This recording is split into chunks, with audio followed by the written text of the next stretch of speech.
If you were a Sega Game Gear kid, you might understand this. This is the GKD Bubble, and we're going to see why you want a clone of the Game Gear in 2025. I hope Sonic still comes in the box.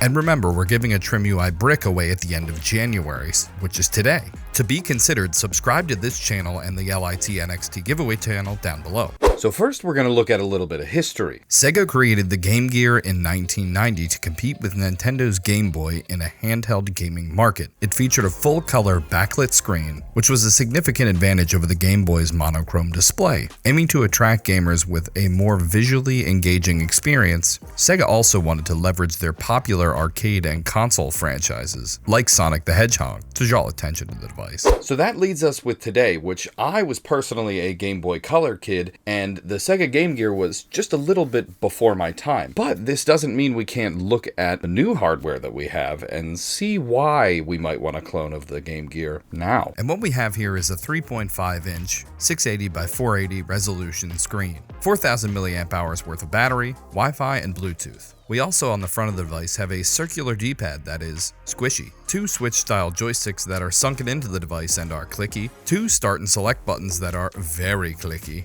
A, B, X, Y buttons that are squishy, and the A and the B are slightly larger than the X and the Y buttons, in addition to the menu button up at the top right, which is very squishy. On the bottom of the device here, we have some speaker grills that get pretty loud, some screws, a quality control passing grade, an SD card slot, a USB-C port, and a very clicky volume rocker. On the top of the device, we have L1, L2, R2, and R1, which are very squishy, and the buttons kind of clack when they're used. In addition to a home button that is clicky, an SD card slot for the OS, a headphone jack, and a micro HDMI port, in conjunction with our last button, the power button, that is very clicky. On the back, we have some hieroglyphics from GKD and some grips, but that's about it. So I think they've done a phenomenal job of nailing the ergonomics of this device. I think they've taken into account how big the buttons they want to make are on the device's face itself, and then made little notches around everything to kind of make it easier to use overall. And that kind of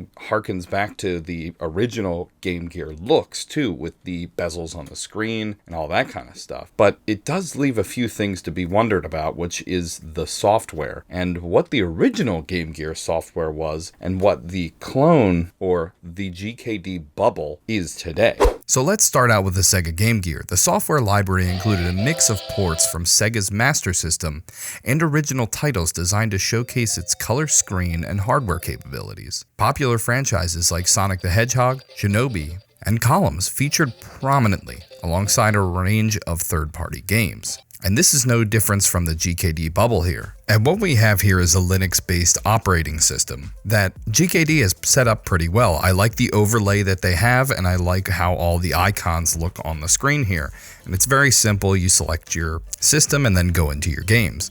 Now, this screen is turned up all the way for brightness. With this device having the D-pad on the top, it does a great job of playing retro games. So stuff from the 8 and 16-bit consoles play really well on this device. Stuff like your Game Boy Color, Game Boy Advance, and one of the shining stars of emulation here is the Sega Game Gear itself. Having the same size aspect ratio really does a great job here. All of the games play really well, and it really does feel like a mini Game Gear. Once we're done with our 2D consoles here, we move up the power band just a little bit, and this thing can actually play N64 games pretty well. It's not going to play all of them, but it's going to get a good amount of the N64 library played here. And moving up the power band a little bit more, the Nintendo DS plays pretty well on here as well. It did have some issues with the settings right out of the box, so you may need to tweak these a little bit to have it visually appear how you would like it. And this text is really small, but I did have a good time playing on here, and the aspect ratio of the screen scales to the Nintendo DS pretty well.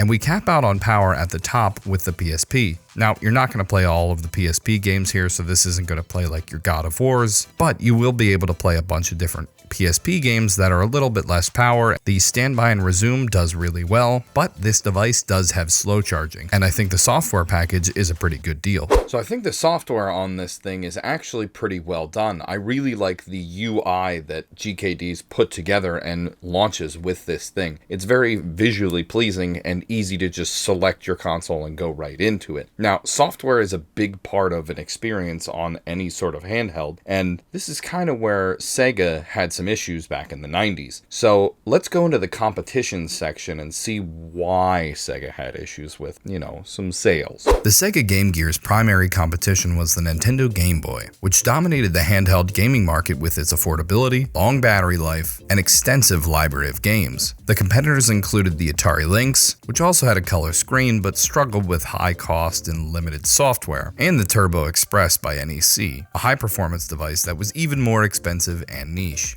And the problem with the Game Gear is it was expensive to run with a lot of batteries, in addition to being hampered by its library of games that it had available to it. And competition is thick, just like the original Game Gear. Now, that's what SEGA had to deal with in the 90s, but there's a lot of other competition on the market for GKD now. So what are those things that are competing with this in the same price bracket and form factor? Stuff like the Anbernic RG35XX-H, the Anbernic 34XX, and the Anbernic 35XX SP, basically both of the Anbernic GBA clones. In addition to the Powkitty RGB30, all of the devices just listed have around the same power level and can be in different form factors, in addition to having around the same price point. And so that's where the competition has started for GKD here. There's a lot of competition, in addition to why there was a lot of competition back in the 90s too. Nintendo had just released their Game Boy, and it was a lot easier to use, meaning it didn't have 6 AA batteries, in addition to having a way larger library of software to work with. So that was kind of the downfall of the SEGA Game Gear, is that it wasn't really a downfall, but it just did not sell as well as the other options on the market at the time, which is why we see Nintendo still trucking hard with the new Switch and all that kind of stuff. They kind of know how to do these handhelds at this point. Now, what about our GKD Bubble? It's in the styling of the SEGA Game Gear, but it's not quite a Game Gear. It's a smaller one, and SEGA did actually re-release the Game Gear. They made a Game Gear Mini, but those are even more expensive to get your hands on nowadays. So what is this thing going to do for you that a SEGA Game Gear, if we want to pick one of those up, would do? Well, it's a lot smaller, it's a lot better battery life, and it's going to play pretty much all the way up to the Nintendo DS with some caveats in between. You're not going to be using this for any sort of joystick games, because I don't think the joysticks are that great on this device, but they are there. I think this device is mainly to be used as the nostalgia point of the Game Gear and playing that with a big D-pad, which I thought it did a really good job of. So if you're interested in any of these other clones that are coming out, which I don't care if I'm using the word clone wrong, it's the best way to convey the information of this is a Game Boy Advance. Anbernic made a clone of it. It's pretty close. Does all the Game Boy stuff, just doesn't take cartridges. It's close enough. It looks the same. If you're looking at more clones like the Game Boy Advance SP, the GBA clone, anything like that, take a look at these reviews, because there's a ton of them on the market now, and they're doing a really good job of recreating the actual feel of the devices, and I have reviews on all of them. And if you're interested in the giveaway, make sure to subscribe down below, because these handhelds gotta go somewhere. They're filling up my basement, and I got no more room left. It's just me and the washers down here. So, alright. Oh, and the ramen lady. She keeps me on track. Alright, I'll talk to you guys later. Goodbye.